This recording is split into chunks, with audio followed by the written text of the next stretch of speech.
Bismillahirrahmanirrahim. Assalamualaikum warahmatullahi wabarakatuh. Pada pertemuan kali ini kita akan melanjutkan mengenai sejarah pemikiran Islam bagian keempat, mengenai tasawuf. Kita akan memulai penjelasan ini mengenai pengertian tasawuf, kemudian perkembangan, tujuan, dan tipologi. Saya tidak akan membicarakan tentang aliran-aliran, kemudian tokoh-tokoh dalam tasawuf. Nah, kita akan berbicara mengenai pengantar dari dinamika perkembangan, kemudian sejarah pemikiran dari tasawuf. Kita berawali dengan pengertian tasawuf. Ada perbedaan pendapat di banyak kalangan mengenai pengertian tasawuf secara etimologi. Secara etimologi, tasawuf memiliki makna yang beragam, yang salah satunya disebabkan oleh penentuan asal katanya. Menurut Abu Nasr At-Tusi, tasawuf berasal dari kata sofa yang berarti bersih, suci, dan murni. Sedangkan Kalabati merangkum beberapa pendapat mengenai asal kata tasawuf dengan kandungan maknanya masing-masing. Al-Kalabati kemudian menukil Bashar bin Harith, seorang yang disebut sufi menurut Bashar, karena ia memiliki hati yang bersih dan ketulusan dalam tindakan. Sebagian lagi menganggap tasawuf berasal dari kata sof yang berarti baris atau sof dalam sholat. Para ahli tasawuf berada pada baris pertama dalam konteks kedekatan dengan Allah, sehingga tasawuf itu dianggap sebagai berasal dari kata sof. Hal ini menjadi cita-cita yang tinggi dan kesungguhan mereka dalam menghadap Allah dengan sepenuh hati.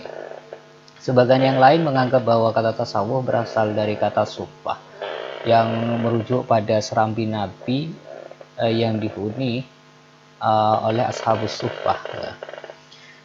Kalangan ini mendasarkan pendapatnya pada satu hadis yang diriwayatkan Abu Hurairah. Misalnya, qala Abu Hurairah, ra'aitu sab'ina min ahli sufah yusalluna fi thawbin faminhum may yablughu rukbatayhi wa minhum man huwa asfala min dhalik fa idza raka ahaduhum qabada alaihi ma hafaza an tabadu awratuhu. Jadi Abu Hurairah itu melihat ahlu sufah sholat dengan memakai satu pakaian yang sempit, gitu. Sebagian ada yang mencapai dua lututnya, gitu. Apabila mereka ruku, sahabat yang lain memeganginya, gitu, karena takut auratnya terlihat. Jika didasarkan pada kata ini, maka pelaku tasawuf itu disebut sufi. Oleh sebab itu, Sohrawardi secara bahasa tidak mungkin, menurut dia, tasawuf berasal dari kata sufah. Akan tetapi secara makna, kata sufah dapat mewakili makna tasawuf dari segi keadaan dan praktek kaum sufi yang sama dengan praktek yang dilakukan oleh ahlu sufah. Selain itu, Ibnu Khaldun berpendapat bahwa sufi berasal dari kata suf, yakni wall.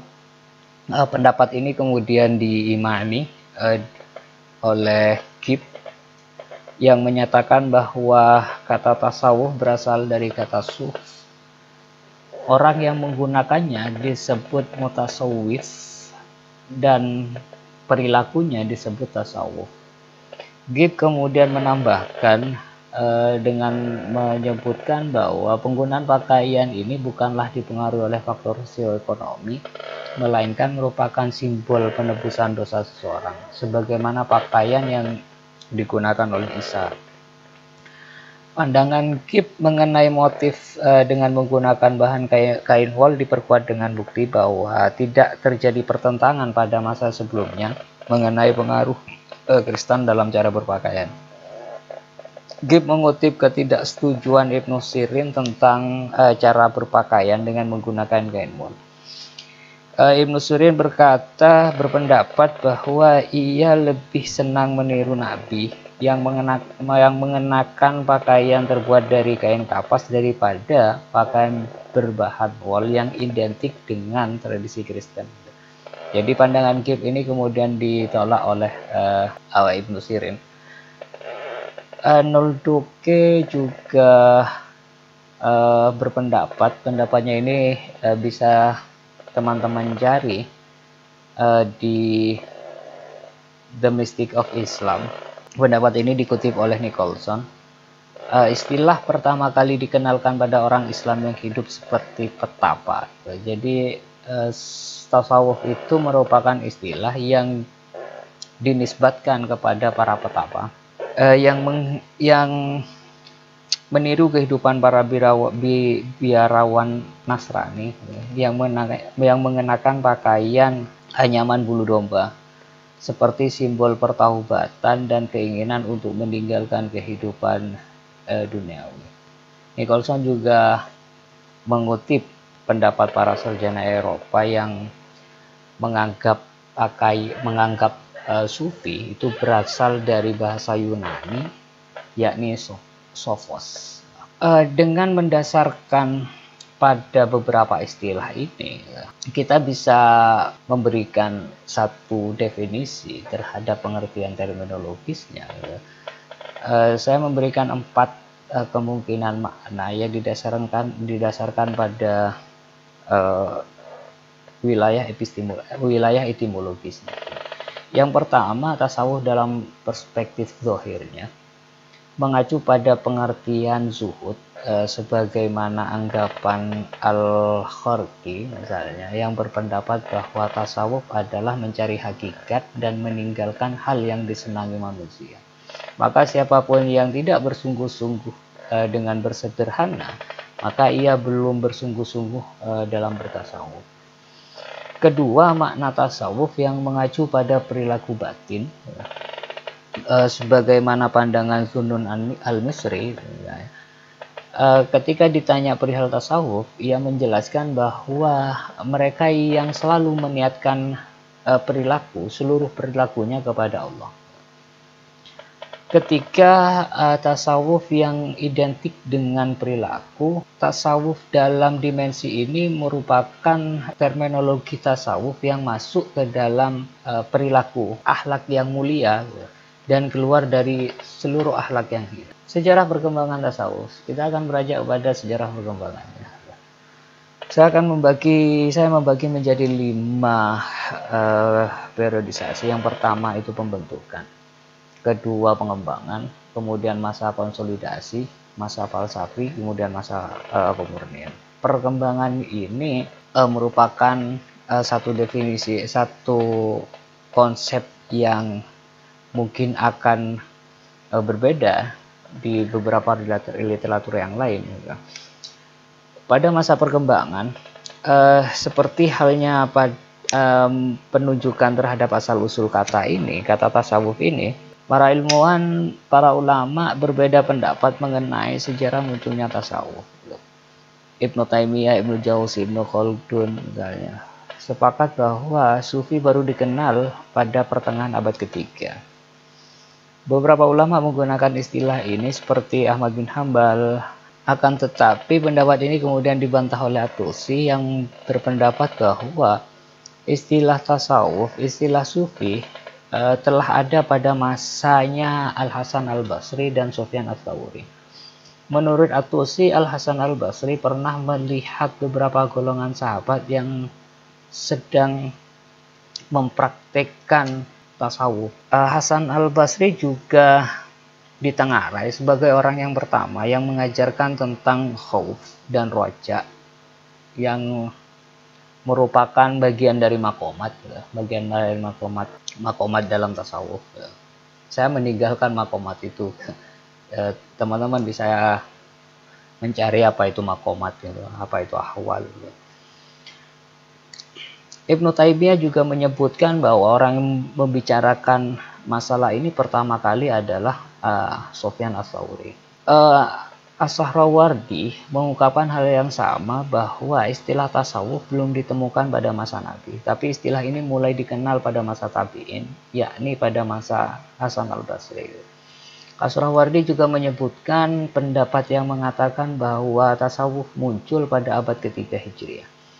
Pendapat ini dikuatkan oleh Al-Qushairi yang menyebutkan bahwa istilah sufi disebutkan kepada ulama pasca abad ketiga Hijriah.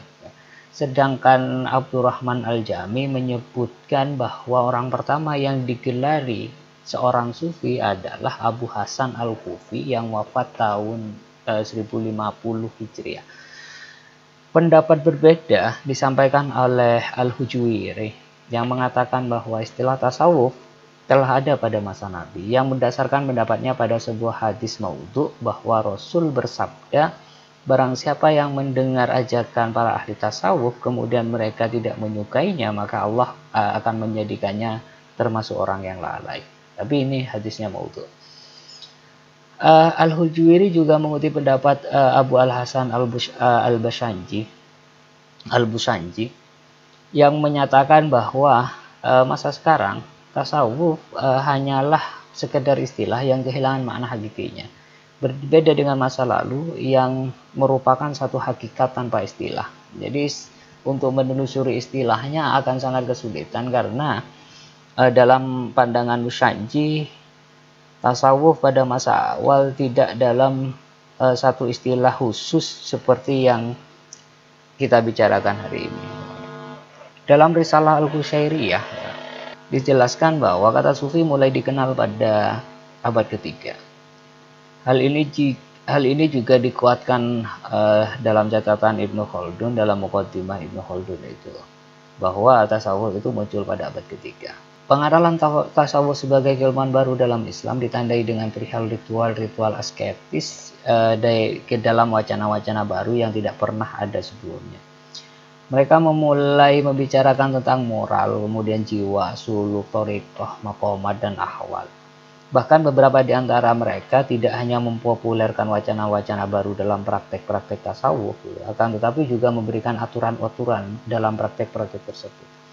Aturan-aturan tersebut mendorong munculnya karya-karya khusus dalam bidang tasawuf secara mandiri, misalnya Al-Muhasibi, Al-Kharraz, kemudian Al-Junaid. Pada masa ini pula pembentukan karakter pembahasan dalam tasawuf sudah mulai nampak. Terdapat batasan-batasan yang jelas dalam ajaran yang membedakannya dengan kajian-kajian di luar keilmuan tasawuf. Bahkan Abu Ala Al-Afifi menjelaskan mengklaim masa ini pada masa keemasan dalam kajian tasawuf. Jadi abad ketiga ini merupakan abad tasawuf sudah nyampai pada masa keemasannya. Pendapat Afifi ini didasarkan pada adanya usaha untuk menginstitusikan tasawuf dalam bentuk keilmuan khusus. Afifi juga mengklaim bahwa pembahasan mengenai khauf dan dzauq dalam tasawuf sudah mulai dikenalkan pada masa ini. Pada periode ini, tasawuf sudah terpisah dari kajian ilmu fikih yang telah lebih dahulu menjadi satu keilmuan mandiri pada abad kedua. Tasawuf tidak lagi menjadi praktik-praktik ibadah yang aturannya mengikuti konsepsi-konsepsi fikih, tapi yang menjadi praktik rohaniyah yang memfokuskan diri pada riyadhah, pada latihan-latihan jiwa, pada muhasabah, dan membicarakan mengenai intuisi dan rasa. Dalam hal ini Ibnu Khaldun menjelaskan bahwa ketika para ulama fikih telah menulis persoalan hukum dan kerangka metodis dalam konstruksi hukum, para kaum sufi juga mulai menulis tentang aturan-aturan dalam tarekat. Kemudian masa selanjutnya masa pengembangan kajian tasawuf. Masa pengembangan ini terjadi pada waktu abad ketiga dan abad keempat. Pada kurun ini muncul dua tokoh termuka, yakni Abu Yazid Al-Bustami dengan Abu Mansur Al-Hallaj. Abu Yazid berasal dari Persia, dia mencurahkan ajaran fana, liqa, dan wahdatul wujud. Sementara Al-Hallaj menampilkan teori hulul, kemudian Nur Muhammad, dan wahdatul adyan. Selain itu, para sufi lainnya pada kurun waktu ini juga membicarakan tentang wahdatul syuhud, ittisal, kemudian jamal dan kamal, kemudian insanul kamil. Mereka mengatakan bahwa kesemuanya itu tidak akan dapat diperoleh tanpa melakukan latihan teratur atau riyadhah. Selain munculnya tasawuf yang cenderung pada syatohiyat, jenis ungkapan-ungkapan ganjil atau ekstatik, dan sudah masuk pada semi falsafi. Pada masa ini juga mulai muncul gerakan yang menjadi lawan atau pembanding dari gerakan-gerakan yang saya sebutkan tadi, Misalnya Junaid al-Baghdadi. Junaid al-Baghdadi memagari ajaran-ajaran tasawufnya dengan konsep-konsep ketat yang berasal dari Al-Quran dan hadis. Dia juga meletakkan dasar-dasar thariqah, kemudian cara belajar dan mengajar tasawuf, bagaimana perihal syekh, bagaimana perihal mursyid, ya, bagaimana perihal murid, ya, bagaimana perihal murad.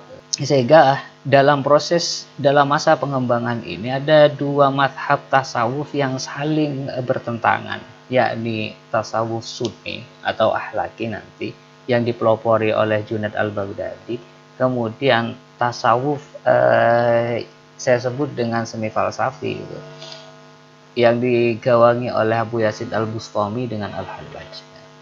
Kemudian masa setelahnya adalah masa konsolidasi, masa yang berjalan pada kurun waktu abad kelima ini sebenarnya kelanjutan dari pertarungan dua madhab pada kurun waktu sebelumnya. Pada kurun waktu ini pertarungan dimenangkan oleh madhab tasawuf sufi dan falsafi sudah mulai tenggelam. Madhab tasawuf sunni mengalami kegemilangan dipengaruhi oleh kemenangan mazhab teologi Ahlussunnah wal Jamaah yang dipelopori oleh Abul Hasan al-Asy'ari. Dia melakukan kritik, al-Asy'ari melakukan kritik pedas terhadap teori Abu Yazid dan al-Hallaj. Syatahiyat yang dilakukan oleh Abu Yazid dan al-Hallaj dianggap merupakan perilaku yang melenceng dari kaidah dan akidah Islam. Kurun waktu ini bisa disebutkan sebagai kurun waktu pemantapan dan pengembalian tasawuf ke landasan awalnya, yakni Al-Quran dan hadis. Tokoh-tokoh yang terkenal pada masa ini misalnya Al-Qushairi, Al-Harawi, kemudian Al-Ghazali.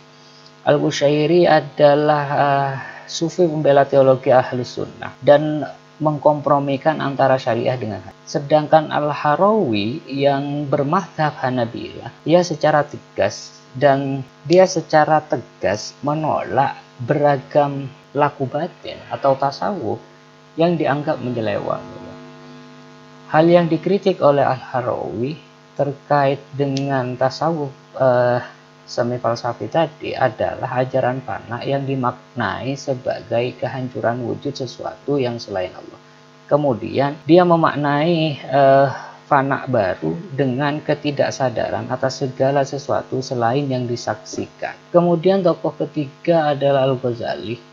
Dia merupakan pembela teologi sunni terbesar. Bahkan sangat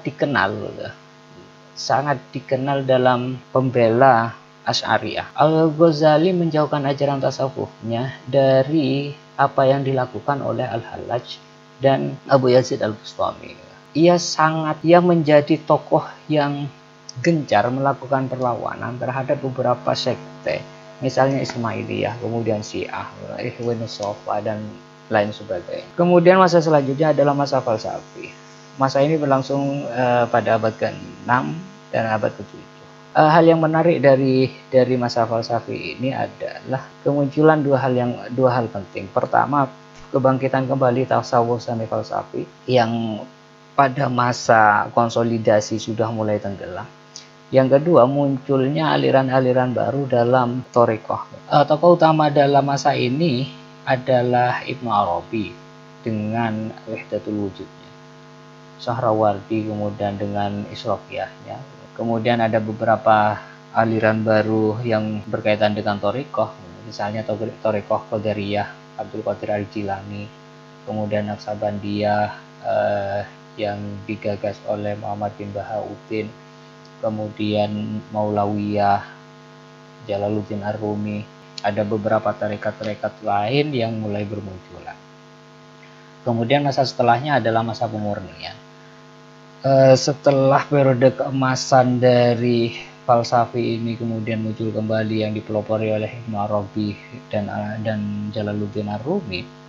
Bahkan pengaruh tarekat ini kemudian mulai menyebar ke seluruh wilayah keislaman, hingga kemudian muncul gerakan-gerakan baru yang mulai mengkritik ajaran Ittihad, Hulul Wahdatul Wujud, kemudian pengkultusan yang dilakukan oleh banyak kalangan thariqat, kemudian hal-hal yang bersifat khurafat, Hal ini kemudian dikritik oleh Ibnu Taimiyah dan menggagas satu ajaran tasawuf yang dianggap sebagai ajaran tasawuf pemurnian.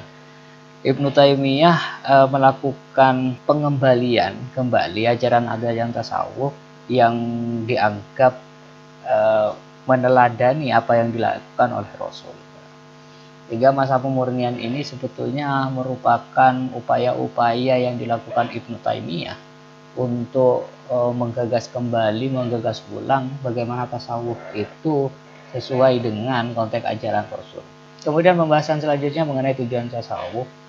Bagi beberapa sufi, tujuan tasawuf adalah untuk mencapai ma'rifatullah dengan sebenar-benarnya dan tersingkap dinding pemisah antara dirinya dengan Allah. Saya akan meringkas bagaimana tujuan tasawuf itu. Yang pertama itu takhalli. Takhalli itu upaya membersihkan diri dari sifat-sifat tercela, baik maksiat batin maupun lahir. Kemudian tahalli itu mengisi diri dengan sifat-sifat terpuji, baik lahir maupun batin. Baru kemudian tujuan yang selanjutnya adalah tajalli, yakni upaya penyingkapan batasan antara seorang salik, seorang sufi dengan Allah. Kita akan beranjak kepada tipologi tasawuf. Saya membagi dua tipologi ini, ada akhlaki atau sunni, kemudian ada falsafi. Saya akan menjelaskan secara ringkas saja.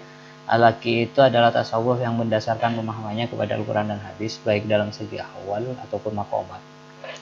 Paham ini mengalami perkembangan hingga masa setelah abad ke-5 dalam berbagai bentuknya. Terlebih ketika Abul Hasan Al-Asy'ari mulai mengenalkan Ahlus Sunnah wal Jamaah, seperti yang saya jelaskan di awal. Kemudian tasawuf falsafi. Tasawuf falsafi adalah tasawuf yang ajarannya memadukan antara visi mistis dengan visi rasional. Berbeda dengan tasawuf akhlaki atau sunni, tasawuf falsafi menggunakan terminologi filosofis dalam pengungkapannya. Kita mengenal dalam perkembangan itu tadi ada Al-Hallaj, kemudian ada Ibnu Arabi, kemudian Abu Yazid Al-Bustami yang dalam narasi-narasi sufistiknya itu membawa istilah-istilah filosofis yang masuk dalam Islam pada abad ketiga. Jadi ada konsep hulul, kemudian ada konsep ittihad, kemudian ada konsep wahdatul wujud yang merupakan pengaruh bagaimana filsafat masuk ke dalam dunia Islam. Saya kira demikian untuk pertemuan kali ini. Kita akan membahas selanjutnya pada pertemuan berikutnya.